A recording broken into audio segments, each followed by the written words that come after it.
Assalamualaikum warahmatullahi wabarakatuh. Bagaimana kabarnya teman-teman? Semoga selalu diberi kesehatan jasmani maupun rohani oleh Allah Subhanahu wa taala. Amin. Oke, pada kesempatan kali ini merupakan materi lanjutan dari video sebelumnya. Kalau nggak salah terakhir upload pada hari 15. Maksud saya pada tanggal 15 hari Selasa. Teman-teman pastinya udah nggak sabar ya terkait materinya seperti apa. Oke, materi kali ini adalah perkembangan kognitif pada anak atau remaja menurut pandangan ahli psikologi yakni Mr. Vygotsky. Ada yang tahu siapa itu Vygotsky? Wah, makin penasaran nggak ya? Hehe. Berikut biografinya. Vygotsky adalah seorang jenius dari Rusia yang lahir pada tahun 1896 di Warsaw, Rusia.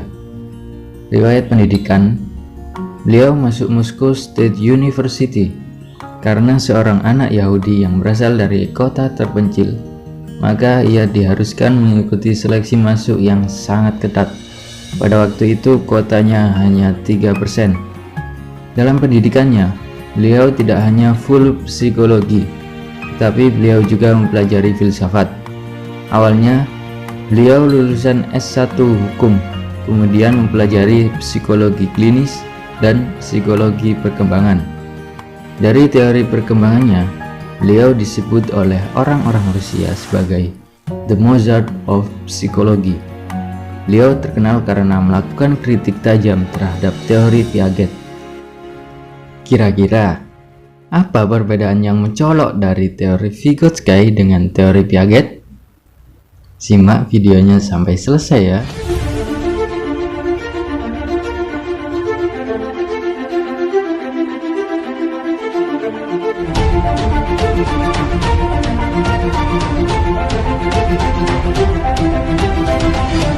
Secara singkat, perbedaannya adalah Piaget menyatakan bahwa perkembangan mempersiapkan belajar, sedangkan Vygotsky menekankan bahwa belajar mempersiapkan perkembangan. Secara kontekstualis, perilaku seseorang ada karena situasi tertentu atau konteks keseluruhan yang ada pada saat perilaku terjadi. Kenapa harus sesuai konteks? Ya, karena tidak mungkin seseorang bereaksi atau berperilaku terlepas dari konteks, dan pengetahuan yang ada dalam otak kita berasal dari luar atau lingkungan maupun orang lain. Vygotsky menekankan bahwa anak-anak secara aktif menyusun pengetahuan mereka mengenai fungsi-fungsi mental yang memiliki koneksi-koneksi sosial. Vygotsky juga berpendapat bahwa anak-anak mengembangkan konsep-konsep yang lebih sistematis, logis, dan rasional sebagai akibat dari percakapan dengan seseorang. Dalam hal ini, Vygotsky telah membuka mata kita pada peran penting budaya dan kelompok dalam pembelajaran. Teori Vygotsky menampilkan gagasan radikal bahwa pikiran dan intelijensi individual tidak sepenuhnya milik individu itu sendiri, melainkan hasil sejarah dan budaya. Penelitiannya adalah bagaimana anak-anak menyelesaikan masalah mereka sepanjang tingkat perkembangan, yang akhirnya mengiringi Vygotsky membangun teori Zone of Proximal Development, Scaffolding, serta bahasa dan pemikiran. Dari tiga teori tersebut akan kita kupas satu persatu. Yang pertama yaitu konsep Zone of Proximal Development atau zona perkembangan proksimal, yakni rangkaian tugas yang terlalu sulit dikuasai anak seorang diri, tapi dapat dipelajari dengan bantuan dan bimbingan orang dewasa, sehingga menjadikannya anak yang terlatih.